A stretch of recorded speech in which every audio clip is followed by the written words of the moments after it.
Friends, welcome back to our channel JEE multiverse. आज हम करने वाले हैं पाथ फाइंडर का काइनेमैटिक्स का बिल्डअप नंबर 17। क्वेश्चन को पढ़ लेते हैं। सबसे पहले क्या बोला गया है, a cannon installed at the top of a hill can fire shells in all directions. There is an enemy bunker at an angle elevation 5 at a distance d from the cannon. All the shells are fired, explode in air in time t before they reach the bunker. At what angle to the horizontal should a shell be fired with a speed u to explode closest to the bunker? Acceleration due to gravity is g. ठीक है, इसमें क्या बोला गया है कि ये एक बंकर है जो पहाड़ों में छुपा हुआ है और ये कैनन है, उससे d दूरी पर है ये बंकर, और एलिवेशन 5 यानी कि ये जो एंगल बना रहा है वो 5 है। ठीक है, अच्छा अभी क्या बोला गया है कि ये सारी डायरेक्शन में फायर कर सकता है शेल, ऐसे ऐसे ऐसे ऐसे, मतलब हर पॉसिबल वे में ऐसे ऐसे कहीं पे भी ऐसे फायर कर सकता है। ठीक है, अच्छा अभी क्या बोला गया है कि ऐसा फायर करके तो आइडियल हिट करना चाहिए। ठीक है, पर इसमें होता क्या है, इस केस में हमको क्या दिया गया कि जो सारे शेल है वो टी टाइम में ऐसे एक्सप्लोड हो जाते हैं। ठीक है, यानी कि उस तक ये बंकर तक पहुंच नहीं पाते, इधर पहुंचने से पहले कहीं ऐसे एक्सप्लोड हो जाता है, फिर यहाँ से फायर किया तो भी यहाँ से एक्सप्लोड हो जाते हैं। ठीक है, मतलब किसी भी तरफ फायर करो ये बंकर तक पहुंच नहीं पाते, टी टाइम में एक्सप्लोड हो जाते हैं। ठीक है, तुमको बताना है कि हम कौन से एंगल पे फेंके, ऐसे कौन से थीटा एंगल पे फेंके, यानी कि जब उसके पास टी टाइम पर एक्सप्लोड हो तब वो बंकर से क्लोजेस्ट हो। ठीक है, ऐसा तो एक ही एंगल होने वाले चीज़ से हम फायर करेंगे और जहाँ पे एक्सप्लोड होगा और उसका और बंकर का दूरी सबसे कम होगा। ठीक है, तो ऐसा एक ही एंगल पॉसिबल है, या तो कितने भी हो सकते हैं, पर हम प्रूव करेंगे एक ही एंगल पॉसिबल है। तो चलिए, तो यहाँ पे मैंने मेथड 1 जो मैंने की है वो आप देख लीजिए एक बार। इसमें मैंने क्या बताया है कि मान लेते हैं हम कोऑर्डिनेट सिस्टम मान लेते हैं। ठीक है, कोऑर्डिनेट सिस्टम हमने मान लेते हैं कि जहाँ से हम फायर कर रहे हैं, जहाँ से हम फायर कर रहे हैं उसका हमने कोऑर्डिनेट क्या मान लिया, 0,0। तो जहाँ पे बंकर है उसका कोऑर्डिनेट क्या हो जाएगा, ये चीज़ हो जाएगी d cos five d sine five. क्यों, क्योंकि बता देता हूँ मैं आपको और एक बार, क्योंकि ये डिस्टेंस डी है तो जाहिर सी बात है ये वाली चीज़ क्या हो जाएगी, राइट एंगल ट्राइंगल है, ये कितना हो जाएगा डी साइन फाइव। ठीक है, और ये वाला डिस्टेंस कितना हो जाएगा डी कॉस फाइव। ठीक है, तो हमने मेथड हमने क्या किया, कोऑर्डिनेट सिस्टम ही मान लिया पूरा, जो कि पहली बार कोई भी बच्चा सॉल्व कर रहा होगा वो ऐसे ही करने वाले। ठीक है, तो हमने मान लिया कि d cos five d sine five है, और मान लिया कि यू वेलोसिटी से थीटा एंगल में फायर करते हैं तो एक्स कॉमा वाई पे एक्सप्लोड हो जाता है। ठीक है, अभी हमने क्या बोला कि एक्स कॉमा वाई पे जहाँ पे एक्सप्लोड होता है और D cos five sine five का डिस्टेंस क्या होना चाहिए, मिनिमम होना चाहिए। तो हमने डिस्टेंस का फंक्शन निकाल लिया। ठीक है, ये हमने डिस्टेंस का फंक्शन निकाल लिया, x minus d cos five और y minus d sine five. ये डिस्टेंस फॉर्मूला हर बच्चे ने पढ़े हो क्योंकि ये 10th स्टैंडर्ड में सबको सिखाया जाता है। ठीक है, 10th की एनसीईआरटी में भी आप देख सकते हैं ये है। ठीक है, तो ये कोई बड़ी बात नहीं है डिस्टेंस फार्मूला, और फिर हमको ये डिस्टेंस डी मिल गया एक्सप्लोड होने का लोकेशन पे और जो पे बंकर है उसके बीच में।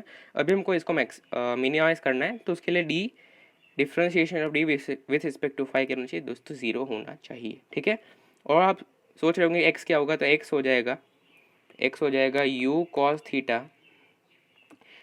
थीटा इंटू टी, और वाई हो जाएगा क्या हो जाएगा, यू साइन थीटा, क्या हो जाएगा you sine theta T minus half g T square.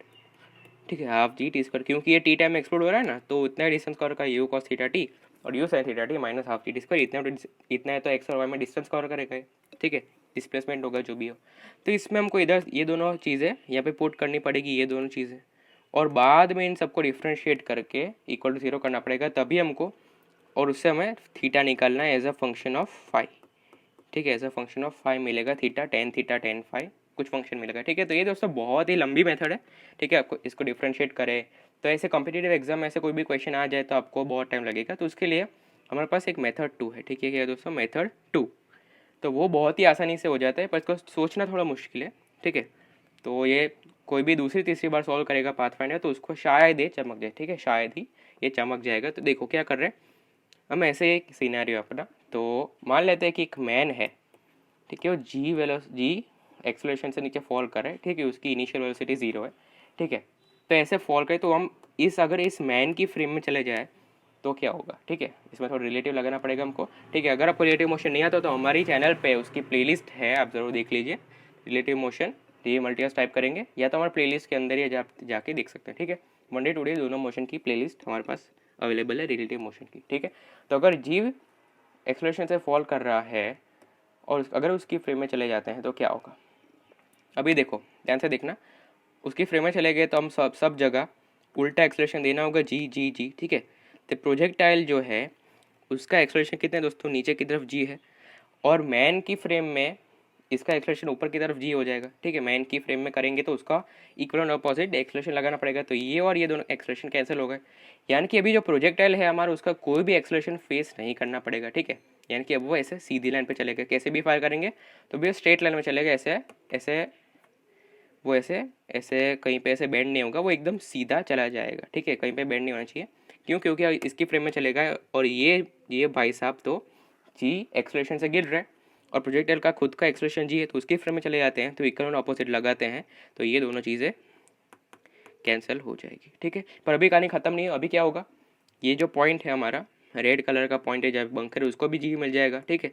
और टी टाइम के बाद वो कहीं यहाँ पहुँच चुका होगा, हाफ जी टी स्क्वायर, ठीक है, क्योंकि टी टाइम में ये जो प्रोजेक्ट शेल है वो एक्सप्लोड हो रहा है, तो यहाँ यहाँ कहीं पे पहुँच गया होगा वो, ठीक है। और उनको पता है कि टी टाइम में ये शेल एक्सप्लोड हो जाता है, तो हमको कोशिश क्या करनी है कि सबसे ये पॉइंट से, इस पॉइंट से नज़दीक हो, ठीक है।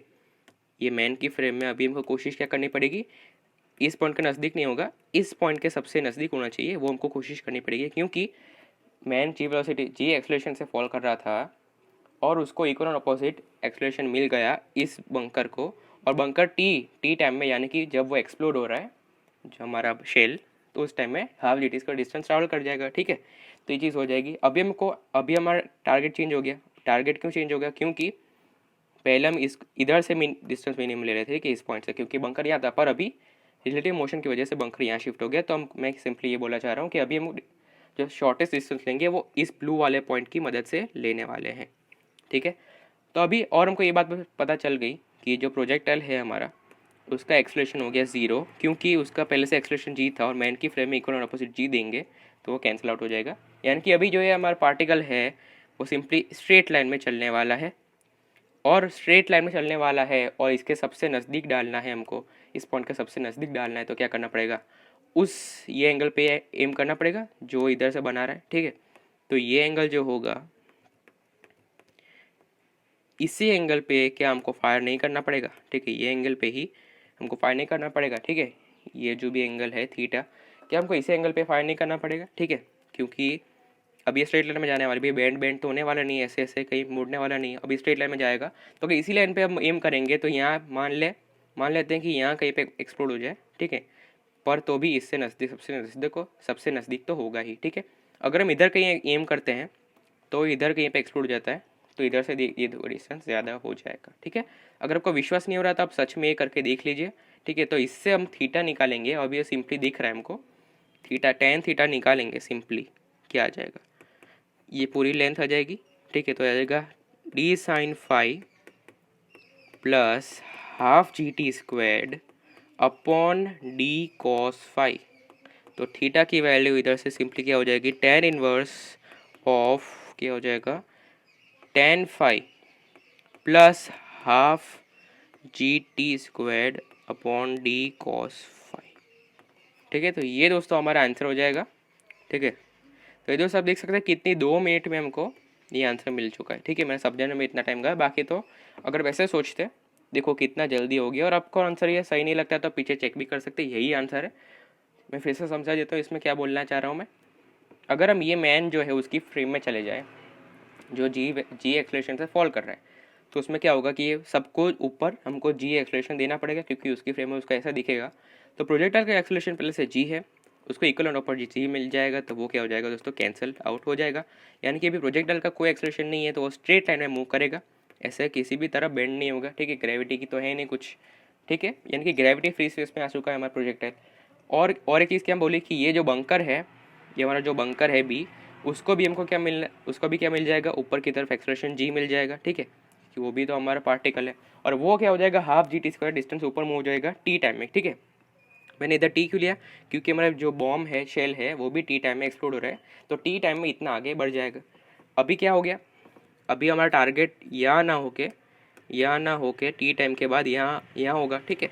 टी टाइम में यहाँ ना होके यहाँ होगा, तो अगर उसको सबसे करीब एक्सप्लोड होना है तो ऐसी बात है, जो ये जो लाइन है जो ज्वाइन करती है उसी लाइन के अलॉन्ग हमको फायर करना पड़ेगा, ठीक है, क्योंकि हम यहाँ फायर कर देंगे तो ये देखो इधर कहीं पे जाके एक्सप्लोर हो जाएगा, तो ये डिस्टेंस सबसे हमारा मिनिमम नहीं होगा, ठीक है। मिनिमम डिस्टेंस ये तो उस लाइन के अलॉन्ग ही फायर करेंगे तो बहुत ही सबसे कम से कम डिस्टेंस आएगा, ठीक है। तो इधर फायर करेंगे तो सिंपली अभी tan थीटा तो राइट एंगल ट्रायंगल दिख ही रहा है आपको ये चीज़, तो क्या हो जाएगा, इसकी लेंथ क्या हो जाएगी d sin 5 plus half g square upon d cos 5। तो यही हमारा दूसरा आंसर हो जाएगा। देखो कितना आसानी से हमारा आंसर निकल गया है, ठीक है। तो ये मेथड करने से अच्छा है आप मेथड 2 करें, पर मेथड 2 स्ट्राइक होना भी बहुत कठिन है, ठीक है।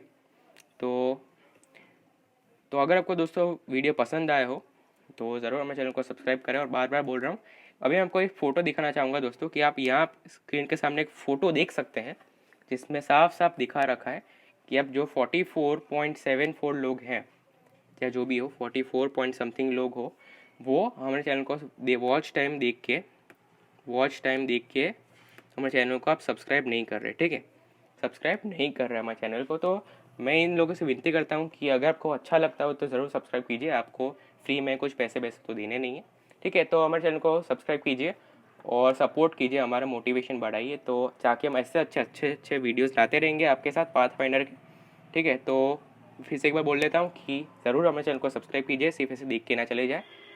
तो ये मेरी ऑडियंस से यही आशा है कि आप ज़रूर सब्सक्राइब करेंगे इस वीडियो को देखने के बाद।